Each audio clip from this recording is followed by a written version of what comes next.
shall reflect on the life of St Clare. When St Francis preached the Lenten sermons in the church of St George at Assisi in 1212, he so inspired the 18-year-old Chiara of the noble Favarone family that she determined to follow the poverello of his life of Christian poverty. Upon his advice, she secretly slipped out of the parental castle on the night of Palm Sunday and, accompanied by her aunt Bianca and another companion, made her way through the forest to the little chapel of Portincula in the valley, where Francis and his brethren awaited her with torches. Here she exchanged her rich clothing for a coarse tunic and veil, and shorn of her long golden hair, vowed her life to Christ's service in utter poverty. Her father, who had planned a splendid marriage for her, was furious, but did not succeed in forcibly evicting her from the Benedictine convent where she was temporarily placed. Before long, a simple dwelling place was fitted up as a convent adjacent to the simple chapel at San Damiano, which Francis himself had repaired.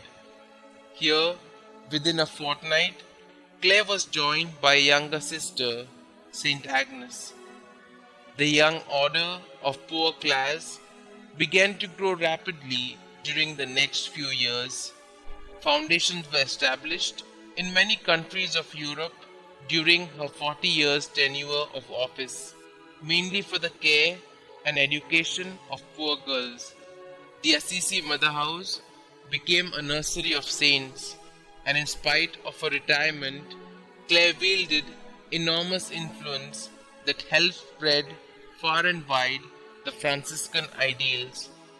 She also became the confidant of two popes, cardinals and bishops, besides numerous others who came to consult her.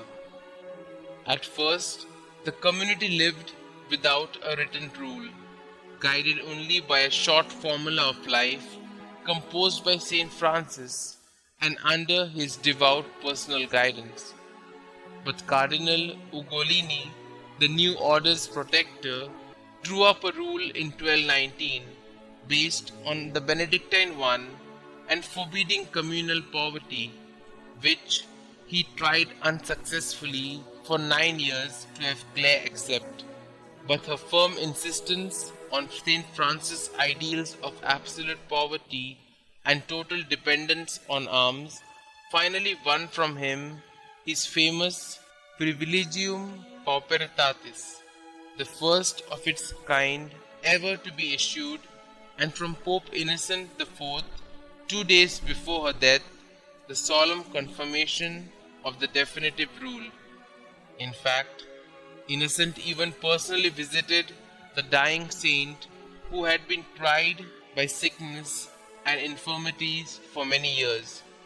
3 of St. Francis' early companions read out the Passion according to St. John, just as they had done 27 years before at the Poverello's death in Portincula, where the little flower of St. Francis, the living impersonation of Lady Poverty, passed peacefully to a reward at the age of 59 on the 12th of August 1253.